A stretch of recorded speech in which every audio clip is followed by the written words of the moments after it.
गुरुवार को देश की संसद में जो कुछ हुआ वो पूरा दुनिया देख चुका है कि किस तरह से इस देश में एक मुस्लिम सांसद के साथ ऐसा सुलूक किया गया जिसे किसी भी इंसान के साथ किया जाना गलत है और अमानवीय है। लेकिन इसके बावजूद अब आप सोच रहे होंगे कि इतनी बड़ी घटना होने के बाद उस शख्स पर क्या कुछ कार्रवाई हुई है।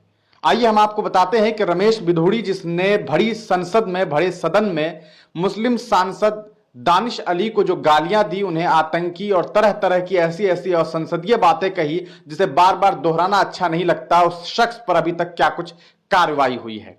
अब सोशल मीडिया पे लोग ये भी कहने लगे हैं कि क्या ऐसा तो नहीं था, कहीं ऐसा तो नहीं था कि ये पूरा का पूरा जो मामला सामने आया वो बीजेपी का प्लांट किया हुआ मामला था। मतलब ये कि भारतीय जनता पार्टी के कुछ लोगों ने इसे पूरी तरीके से डिसाइड कर रखा था कि ऐसा होना चाहिए और इस तरह की चीजें हो ताकि पूरी दुनिया में ये बातें पहुंच सके और ताकि हिंदुस्तान के 1.25 करोड़ लोगों को ये बातें समझ में आ जाए कि देखो हम क्या कर रहे हैं और हम क्या करना चाहते हैं और तुम्हें क्या करना है। हम ऐसा इसलिए कह रहे हैं क्योंकि इतनी बड़ी घटना होने के बावजूद भारतीय जनता पार्टी से जो भारत के प्रधानमंत्री हैं, जो हमारे देश के प्रधान हैं, प्रधान सेवक हैं, उनके तरफ से एक छोटा सा भी बयान नहीं दिया गया। अब आप सोच रहे होंगे कि रमेश बिधूड़ी पे क्या कुछ कार्रवाई हुई है। उससे पहले हम आपको बता दें कि रमेश बिधूड़ी से आज जब एएनआई के एक पत्रकार ने पूछा कि बिधूड़ी साहब आपने जो कुछ किया है उस पर आपका क्या कुछ कहना है, तो उन्होंने साफ कहा कि देखिए हम इस पर कुछ कमेंट नहीं करना चाहते हैं। ये पूरा का पूरा मामला जो है वो अब लोकसभा के स्पीकर ओम बिरला जी के हाथ में है। वो जो कुछ कहेंगे उसके बाद बातें होंगी। अब आप सोच रहे होंगे कि ओम बिरला जी ने तो बहुत बड़ा काम कर दिया होगा और अभी तक इस सांसद को संसद से निकाल दिया होगा या निष्कासित कर दिया होगा, लेकिन आप गलत हैं। आप पूरी तरीके से गलत हैं। इस पूरे मामले के होने के बाद भारतीय जनता पार्टी ने एक लेटर निकाला और पूछा कि आप बताइए कि आपने ऐसा क्यों किया। मतलब यह कि कारण बताओ नोटिस दे दी गई और पूछ लिया गया है कि भैया बता दीजिए कि आपने इस तरह का काम क्यों किया। लेकिन सवाल यह उठता है कि जब आज से कुछ दिन पहले सुप्रीम कोर्ट, भारत का जो सुप्रीम कोर्ट है, जो उच्च न्यायालय है, उसने एक फैसला दिया था कि इस पूरे देश में कहीं पर भी किसी भी राज्य में अगर हेट स्पीच होता है तो बगैर किसी के कंप्लेन किए बगैर राज्य सरकार को चाहिए कि ऐसे इंसान पर कार्रवाई करे। लेकिन अब आप सोच रहे होंगे कि संसद भवन किस राज्य के अंतर्गत आता है। तो देखिए बात इतनी सी है कि अगर ये बात बाहर में होती तो शायद हो सकता था कि किसी राज्य की जो राज्य सरकार जो है उस पर बगैर किसी और इंसान के कंप्लेन के बावजूद उन पर जो है चार्ज लगाती और उन पर कार्रवाई करती। लेकिन मामला तो देश के संसद का है।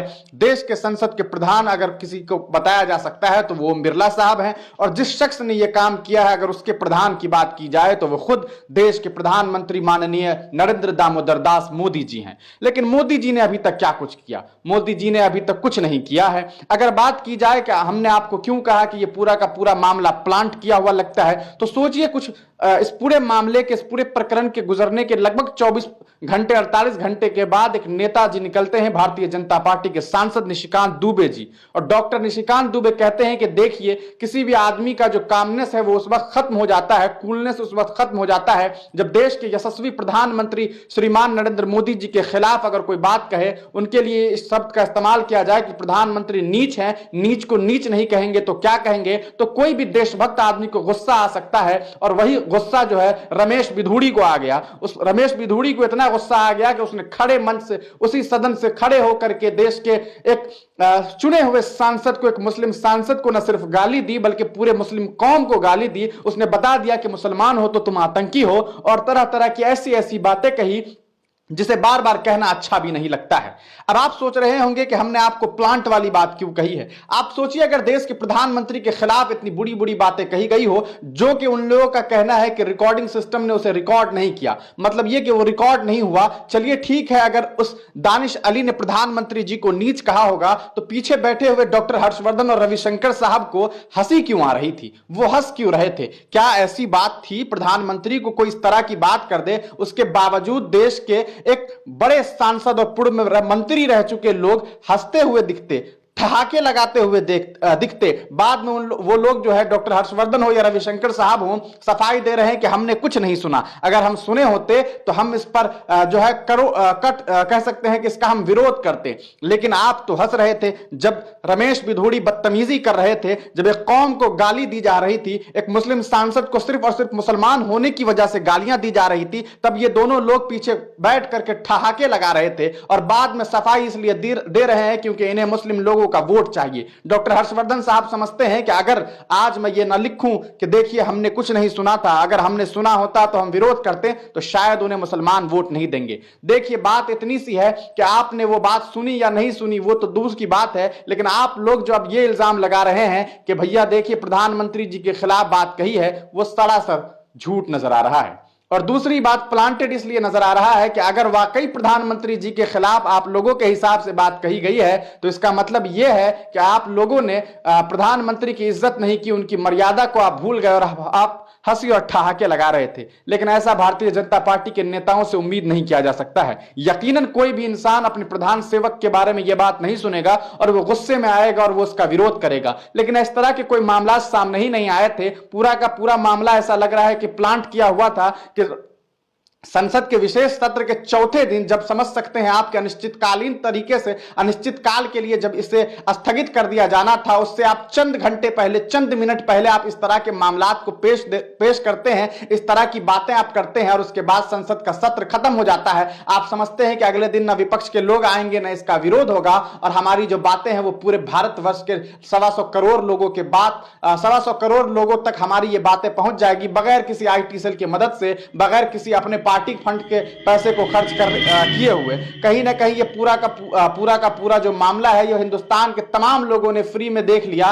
और संसद टीवी ने इसे आराम से दिखा दिया। कहने को तो ये बात कही गई थी कि लोकसभा के स्पीकर ने उस पूरे पार्ट को निकाल दिया है, उसे डिलीट करवा दिया है। लेकिन कैसा डिलीट हुआ कि आप समझ रहे हैं कि पूरा देश आज इस वीडियो को देख चुका है और न सिर्फ इस देश ने बल्कि पूरे दुनिया में ये वीडियो अब समा चुका है और वहां के लोग ये कह रहे हैं कि देख लीजिए उस हिंदुस्तान को, वो भारत को, जहां के प्रधान सेवक जब बाहर अरब कंट्री में जाते हैं तो वहां के शाह सलमान को गले लगाते हैं, जब देश में वो आते हैं तो उनके इस्तकबाल में फूलें बरसा दी जाती है और उन्हें गले लगकर बताया जाता है कि शाह सलमान साहब आप तो हमारे दोस्त हैं। लेकिन उसी देश के मुसलमानों के साथ जब इतना अत्याचार होता है, उनके खिलाफ इस तरह की आपत्तिजनक बातें कही जाती है, तब इनके मुंह से शब्द नहीं निकलता है। यह सोचने वाली बात है कि देश के प्रधानमंत्री ऐसा क्यों करते हैं। क्या वो एक शब्द नहीं कह सकते हैं? क्या उन्हें एक शब्द कहने में तकलीफ होती है? ऐसा नहीं है, या तो वो जानबूझ करके नहीं कहते हैं या इसके पीछे कोई बड़ी वजह है। अब बात करेंगे एक मुस्लिम सांसद,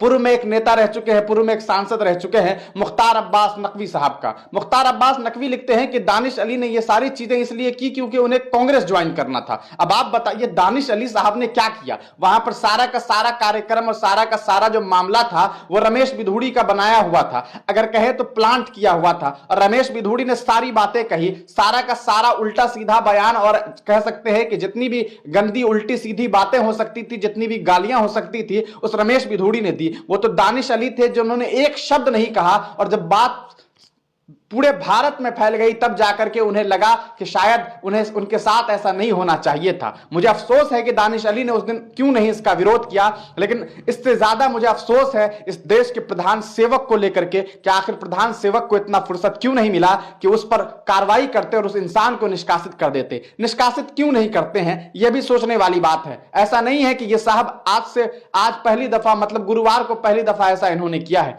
पूर्व में यह अरविंद केजरीवाल को गालियां दे चुके हैं, उनके बच्चों को पड़ोसी का बच्चा बता चुके हैं और इस तरह की तरह की ऐसी बयानबाजी इन्होंने की है जिसके बारे में अगर आपको बताने लगूं तो एक अच्छा खासा वक्त लग जाएगा और आप सोचेंगे कि भैया ये लोग कितने गिरे हुए हैं। वाकई ऐसा लगता है कि एक बड़ी सी खाई है और वो इतना नीचे है जिसका पैमाना आप और हम नहीं लगा सकते हैं। और उसी तरह से भारतीय जनता पार्टी के कुछ नेताओं की सोच गिरी हुई है और यही वजह है कि कुछ लोग ठहाके लगाते हैं और कुछ लोग इस तरह की बयानबाजी करते हैं और देश के प्रधान सेवक को कोई मतलब नहीं है। एक लेटर थमा दिया जाता है, कारण बताओ, नोटिस बताइए क्या कुछ हुआ है।